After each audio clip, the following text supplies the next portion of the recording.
درود پاک کب کب کہاں کہاں اور کیسے کیسے کام آتا ہے۔ ایک بہت ہی خوبصورت واقعہ، بڑا ایمان افروز واقعہ ہے جو میں آپ کے سامنے پیش کرتا ہوں۔ ایک دوست نے اپنے ایک دوسرے دوست کو قرض دیا، اور جب اس نے قرض دیا تو وہ قرض ایک بڑی اماؤنٹ تھی، 3000 دینار۔ وہ ٹائم آ گیا جب اس ٹائم وہ قرض لینے کے لیے اپنے دوست کے پاس گیا کہ بھائی مجھے میرے پیسے واپس دو، تو اس نے کہا کہ پیسے تو نہیں ہے میرے پاس، میں کولیپس ہو گیا ہوں، بزنس اب میرا ختم ہو گیا ہے، میں تمہاری رقم نہیں دے سکتا۔ اس نے ایک اور ٹائم دے دیا اسے کہ ٹھیک ہے اب اتنے دنوں کے بعد میں دے دوں گا۔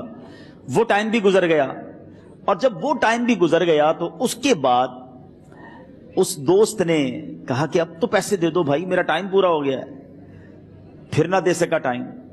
آخر کار معاملہ جو ہے وہ کورٹ میں چلا گیا، قاضی کے پاس چلا گیا۔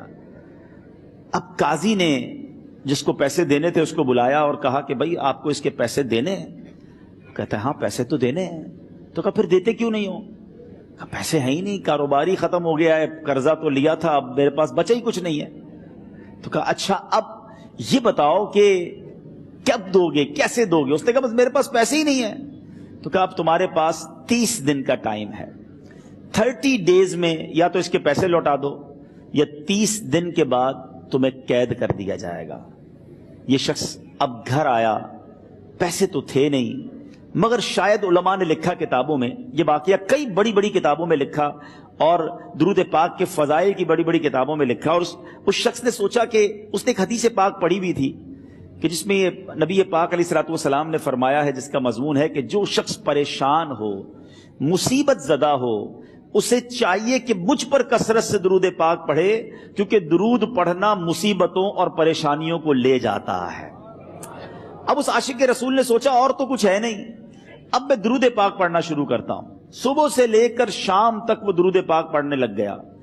27 دن گزر گئے، only 3 days left، 3 دن باقی تھے قاضی کے پاس جانے میں۔ 27 دن گزر گئے درود پڑھتے پڑھتے۔ جب 28ویں رات آئی تو آنکھیں تو بند ہوئیں، مگر خواب میں اسے ایک آواز آئی، گھبراؤ نہیں، تمہارا قرضہ ادا کر دیا جائے گا، تمہارا مسئلہ سالو ہو جائے گا۔ صبح اٹھتا ہے، درود پاک پڑھ رہا ہے، مگر کہتا ہے یہ آواز سے تو مسئلہ حل نہیں ہوگا، پیغام کیا ہے اسے سمجھ نہ آیا۔ 28واں دن گزر گیا، 29ویں رات آ گئی، مگر اب آنکھیں بند ہوئیں اور قسمت جاگ اٹھی۔ نبی پاک صاحب لولاک صلی اللہ تعالی علیہ وسلم خواب میں تشریف لائے، اور پیارے آقا صلی اللہ تعالی علیہ وسلم نے فرمایا گھبراؤ نہیں، علی بن عیسیٰ وزیر کے پاس جاؤ، وہ تمہارا قرضہ ادا کر دے گا۔ اب یہ عاشق رسول صبح اٹھا تو ویری فریش، حشاش بشاش کہ اب تو کام ہو گیا، نبی پاک نے خواب میں آ کر بشارت دی ہے۔ مگر پھر ذہن میں سوال آیا کہ علی بن عیسیٰ کے پاس جاؤں گا تو ثبوت کیا ہے، پروف کیا ہوگا؟ میں جا کر اس کو کہوں گا کہ میرا قرضہ دے دو، تو ایسے تو قرضہ نہیں دے دینا، اور میں نے اس کو کہا کہ مجھے نبی پاک نے خواب میں کہا ہے، اور اس نے اگر مجھ سے کوئی نشانی مانگی تو میں نشانی کیا دوں گا؟ آخری دن تھا، 29واں دن تھا، وہ بھی درود پڑھتے پڑھتے گزر گیا۔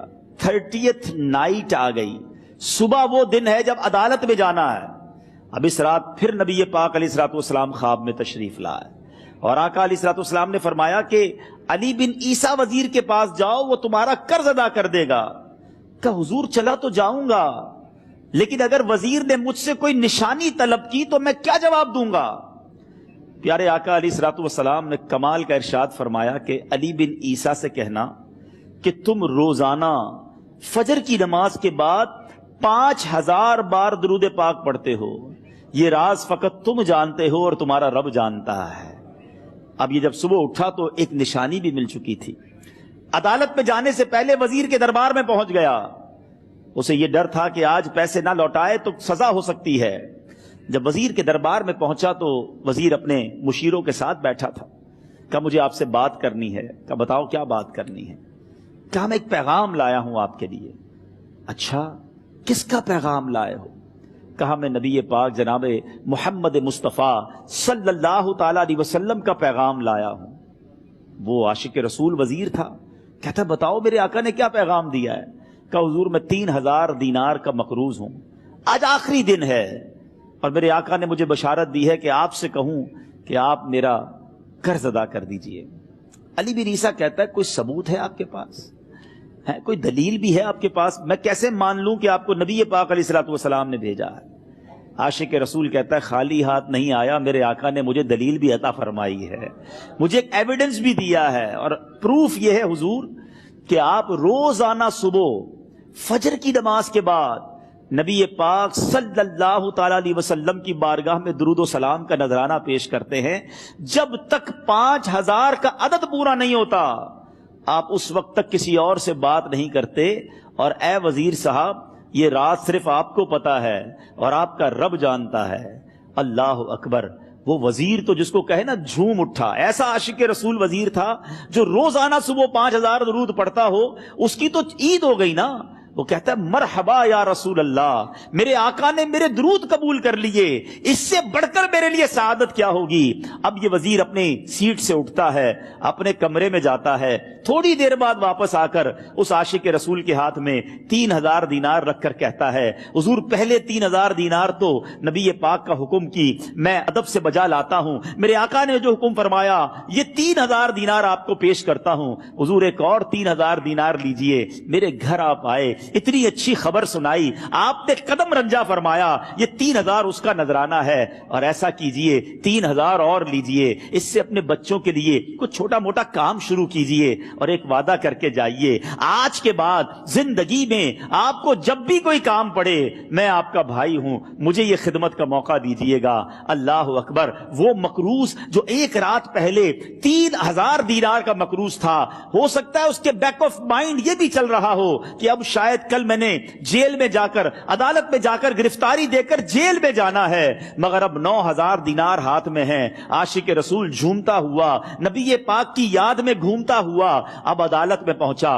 عدالت میں everybody expecting over there کہ آج اس نے آنا ہے اور آ کر کہنا یہی ہے کہ پیسے تو نہیں ہیں، گرفتار کر لو، مگر جا کر اس عاشق رسول نے 3000 دینار جج صاحب کے ہاتھ میں رکھ دیے۔ قاضی کہتا ہے پہلے تو یہ بتاؤ پیسے آئے کدھر سے؟ تم تو کہتے تھے غریب ہوں، تم تو کہتے تھے کاروبار نہیں ہے، ایک مہینے میں اتنی بڑی رقم کا انتظام کیسے ہو گیا؟